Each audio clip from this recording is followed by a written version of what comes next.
Professor Corazza, por que as democracias morrem? Foi uma obra do Steven Levitsky e Daniel Ziblatt. E lembrando uma frase de uma obra famosa do Charles Dickens, Duas Cidades. Foi o melhor dos tempos e também o pior dos tempos. Será que a invenção da democracia dos gregos foi o melhor e foi o pior dos tempos? Por que a democracia se encontra em crise em pleno século XXI? Sim, é preciso, primeiro, sempre fazer a leitura da história e reafirmar lições fundamentais na perspectiva do presente e da reconstrução do futuro. Defender o regime democrático, defender a democracia é uma luta que interessa a todos. É uma luta, é um valor universal. Cidadania? Claro, para você defender a democracia, tem que instigar a cidadania de todos. E hoje a gente tem um conceito que chama cidadania planetária, né? Porque tem problemas locais que são problemas globais. Veja só, talvez, apesar de ser gravíssima a crise proporcionada pelo ultraliberalismo radical, com características fascistas, como é hoje no Brasil, mas a crise climática e ambiental, ela é a mais ameaçadora, né? Mais assustadora. Se nós perguntar qual é a grande origem da atual pandemia, das futuras pandemias, é exatamente a questão da crise climática e ambiental. Né?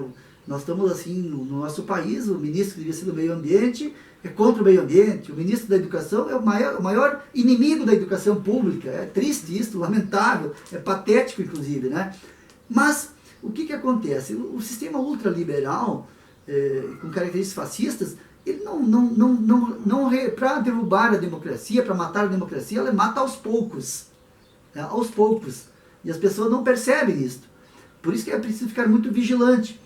No período dos golpes militares, davam quarteladas, né, para derrubar governos eleitos democraticamente, como foi em 64 aqui, na época, o governo João Goulart, né, que uma estratégia poderosa dos Estados Unidos, né, em aliança com militares golpistas e grandes empresariados brasileiros, deram um golpe contra o governo de João Goulart. Mais recentemente, usaram uma estratégia que nós chamamos assim, que é um conceito muito mais atualizado, que usaram contra a então presidente Dilma, né, e posteriormente uma farsa judicial contra o ex-presidente Lula, que é uma guerra híbrida, né, que ataca através das mentiras, fake news.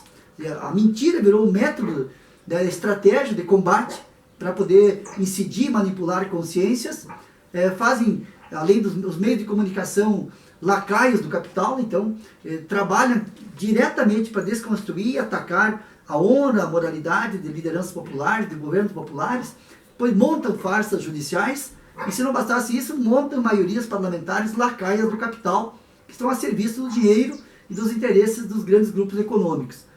Então, eu queria dizer assim que é preciso defender a democracia.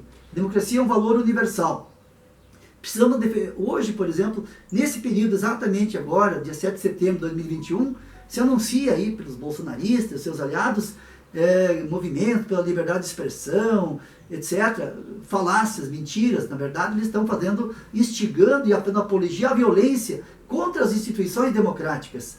Ninguém está dizendo que os ministros do Supremo Tribunal Federal são anjos, e nem os membros do Congresso Nacional, mas são instituições da democracia. Sim. Então, defender a democracia interessa para todos os segmentos, porque é só na democracia que nós podemos encontrar remédios para os problemas sociais, econômicos.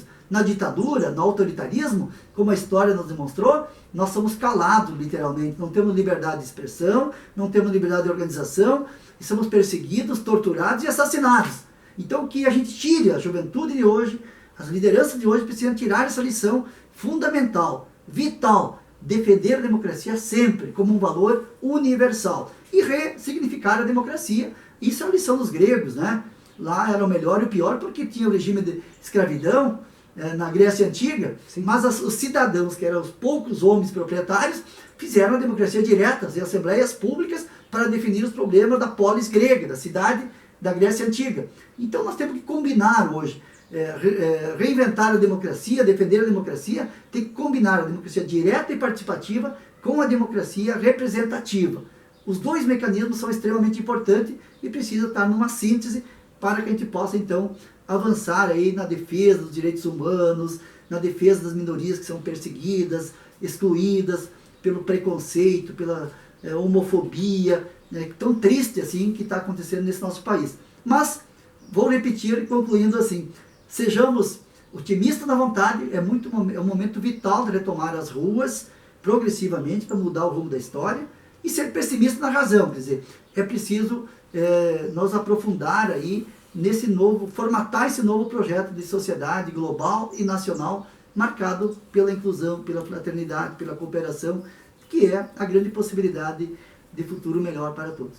E a convivência também da separação dos poderes, do próprio Montesquieu, do espírito das leis, né? Quer dizer, os poderes são independentes, mas um tem que colaborar e respeitar os outros poderes também, nesse sentido. Né? Obrigado. Rafa,